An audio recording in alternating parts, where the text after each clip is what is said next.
أطيب تحية لجميع متابعي قناة إنجفيجن. تحية خاصة لجميع طلاب الصف السادس الإعدادي. درسنا اليوم سيكون موجها إليكم من ضمن سلسلة الدروس التعليمية الخاصة باللغة الإنجليزية، والدرس سيكون بعنوان النبذة الأدبية أو Literature Focus، والذي يخص القصة القصيرة The Canary. أدعوكم للاشتراك بالقناة إذا لم تكونوا مشتركين من خلال تفعيل زر الجرس الموجود أسفل الفيديو ليصلكم كل ما هو جديد من دروسنا التعليمية، فابقوا معنا. طلاب الصف السادس الإعدادي، تحية طيبة مرة أخرى. اليوم طبعا مثل ما قلت لكم في بداية الدرس إنه راح نتكلم عن القصة القصيرة The Canary للكاتبة النيوزيلندية كاثرين مانسفيلد. طبعا مثل ما أغلبكم يعرف أنه النبذة الأدبية يكون عليها ما يقارب 10 درجات في الإمتحان الوزاري، وهذا الأمر يكون مساعد جدا بالنسبة للطلاب الباحثين عن الدرجة الكاملة. اليوم راح نتكلم عن أغلب الأمور التي ممكن أن تأتي في الامتحان الوزاري، فاللي أرجوه من عندكم أنه تتابعون وياي الأمور اللي وضحت لكم إياها من خلال هذا الفيديو، وتحاولون تحفظوها بالورقة والقلم. أول ما سنبدأ به الآن هو الحديث عن حياة الكاتبة كاثرين مانسفيلد. Let's start with the first point. Katherine Mansfield was a well-known modernist writer, born in New Zealand in 1888 in a wealthy family. She was the third of 5 children. كاثرين مانسفيلد كانت من أشهر الكتاب المحدثين، ومعنى كلمة الكتاب المحدثين هم الكتاب الذين اتبعوا أسلوبا جديدا ومعاصرا في الكتابة اختلف عن الحقبة السابقة. ولدت في نيوزيلند عام 1888، تنحدر من أسرة ثرية، وتسلسلها من بين أخوتها هي الثالثة من أصل 5 أطفال. Number 2. In 1903, Katherine Mansfield moved to London to study music at the Queen's College. عام 1903 قامت كاثرين مانسفيلد بالانتقال إلى لندن لدراسة الموسيقى في كلية الملكة at the Queen's College. طلابنا الأعزاء، من الضروري جدا حفظ التواريخ الموجودة والأحداث التي تمت خلال هذه التواريخ، لأنها تأتي على شكل أسئلة وأجوبة. أنا من خلال ترتيبي لمعلومات اليوم رتبتها على شكل فقرات، وممكن أنه تأتي على شكل أسئلة مختلفة حتى لا يربك الطالب عندما يأتي السؤال باختلاف، فلذلك فضلت أنه أسلسل الأحداث فقط على شكل معلومات. Number 3. While she was studying at the college, she became the editor of the college newspaper. عندما كانت تدرس في هذه الكلية اللي هي Queen's College، أصبحت محررة في صحيفة الكلية، محررة صحفية القصد منها. Number 4. Katherine Mansfield traveled around Europe between 1903 and 1906. كاثرين مانسفيلد سافرت في جميع أنحاء أوروبا بين العامين 1903 و 1906. Number 5. She returned to New Zealand in 1906. عادت إلى نيوزيلاند عام 1906. النقطة السادسة. After she had returned to New Zealand in 1906, she began to write short stories. بعد أن عادت إلى نيوزيلاند عام 1906 بدأت بكتابة القصص القصيرة.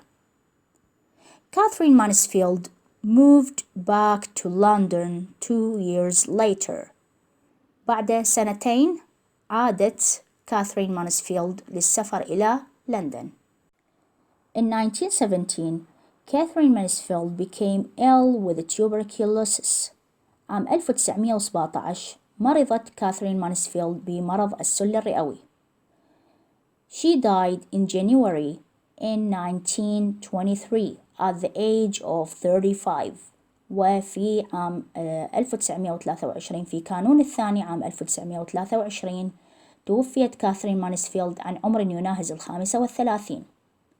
Katherine Mansfield, famous for her collections of poems and short stories. وكاثرين مانسفيلد مشهورة بمجموعاتها الشعرية وقصصها القصيرة especially The Bliss النعيم and the Garden Party وحفلة الحديقة. نحاول الآن إعادة أهم التواريخ التي وردت في حياة الكاتبة من خلال الفقرة التالية. Be careful for the following years. 1888 1888 Katherine Mansfield was born in New Zealand. ولدت كاثرين مانسفيلد في نيوزيلند.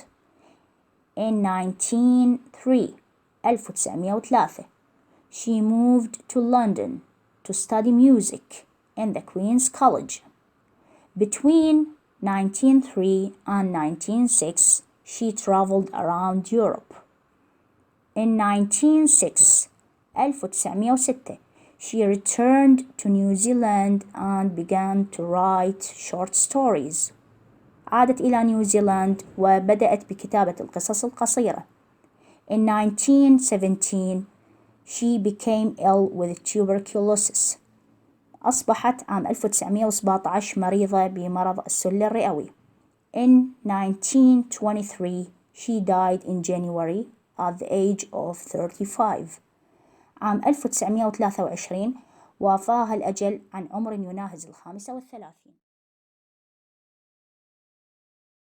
وهذا ملخص بسيط عن القصة القصيرة The Canary. Summary of the short story The Canary. The story is about a lonely woman who was suffering from loneliness, though she was taking care of 3 young men. القصة تدور عن امرأة وحيدة كانت تعاني من الوحدة على الرغم من أنها كانت تعتني ب3 شبان. One day في يوم ما a Chinaman رجل صيني came to her house جاء إلى منزلها and he was selling birds وكان يبيع الطيور. She saw a small canary ورأت هي كناري صغير in its cage في قفصه. She loved it أحبته at once في الحال أحبته في الحال and bought it واشترته في الحال أيضا. She used to hang his cage on the big nail to the right of the front door. كانت قد اعتادت على تعليق قفصه في مسمار كبير on the right of the front door على الجانب الأيمن من مقدمة منزلها. The canary was acting as a professional singer. كان يؤدي الغناء كما لو كان مغنيا محترفا. طبعا الكناري المقصود به. And he became the perfect company to this woman. وأصبح شريكا رائعا لهذه السيدة التي كانت تعاني من الوحدة. She used to spend every afternoon cleaning the cage. كانت قد اعتادت على قضاء كل ما بعد ظهر بتنظيف القفص. Feeding the canary يعني إطعام الكناري and listening to its melodies والإنصات أو الإصغاء إلى ألحانه. One day she found the canary lying on his back with his eyes dim and his clothes wrung. She talked to it, but there was no response. The canary was dead, and she was filled with sadness, and she felt that her heart is hollow, as if it was its cage.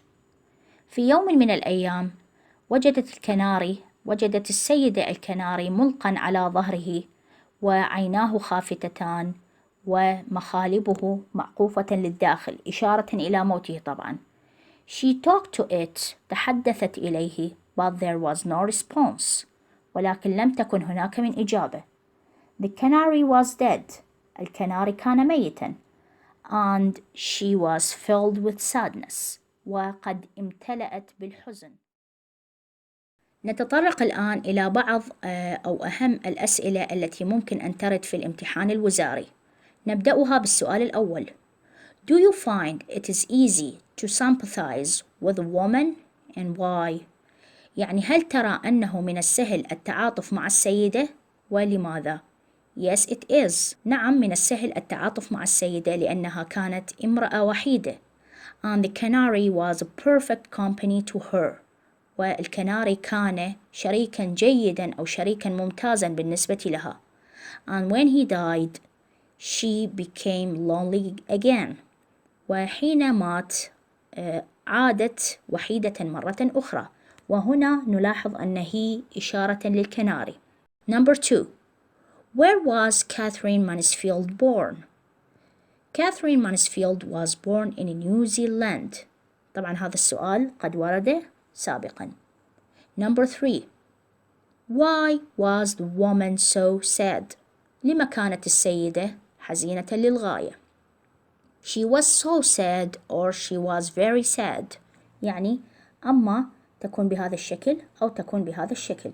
أما so أو very. لا تكتب كلاهما، تكتب واحدة منهما. When the canary died. حين مات الكناري.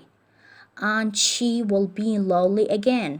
لذلك فإنها ستعود وحيدة مرة أخرى. He was a perfect company to her. كان شريكا ممتازا بالنسبة لها. The woman bought the canary from a Chinaman. ممكن أن يرد هكذا سؤال على شكل فراغ. Number 5. The woman forgot flowers and the evening star when the canary came into her life. نسيت الزهور ونسيت نجوم المساء حين أصبح الكناري موجودا في حياتها، إشارة لسعادتها حين كان على قيد الحياة. Number 6. Katherine Mansfield was the author of the Canary. ممكن أن يرد هكذا على شكل فراغ، هكذا نقطة. Number 7. The woman described the canary as a perfect company. وصفت المرأة الكناري على أنه شريك ممتاز. ممكن أن يرد هكذا سؤال على شكل فراغ، أو حتى إذا جاء على شكل سؤال أو جواب ممكن أن تكون الإجابة بهذا الشكل اللي هو a perfect company. Number 8. How did the story of the canary end? كيف انتهت قصة الكناري أو القصة القصيرة الكناري؟ It ended unhappy when the canary died. انتهت نهاية غير سعيدة حين مات الكناري. Number 9. Where did the woman in the canary use to hang the canary cage?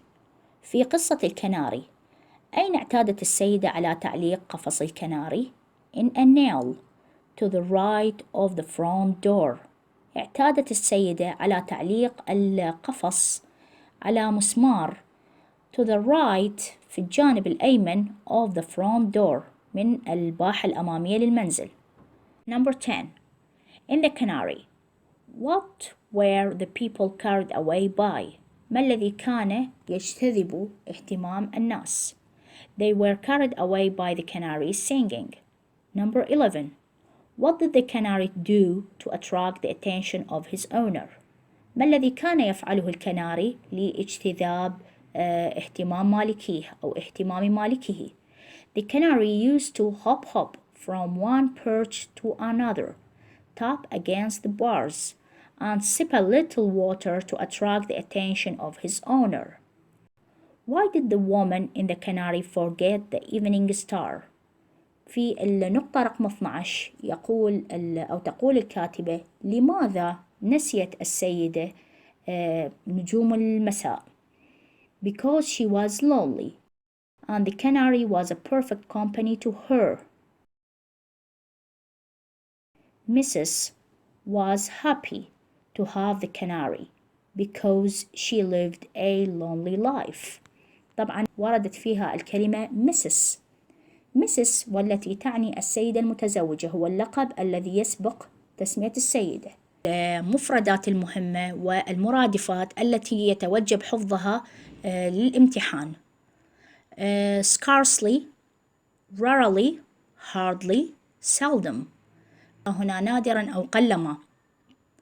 appreciated, being grateful، يكون ممنون أو يشعر بالممنونية. fancy, imagination. fluttering, move the wings rapidly، يعني يرفرف بجناحيه. supper, dinner، وجبة العشاء.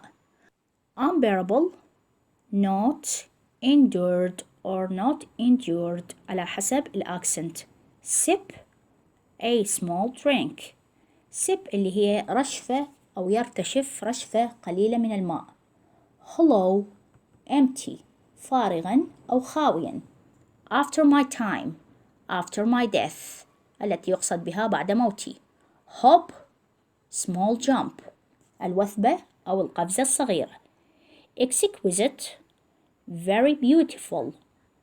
sympathize, sympathize or the American accent sympathize تكتب ZE. show understanding، يعني يتعاطف أو يبدي التفهم. scrapped, remove the dirt.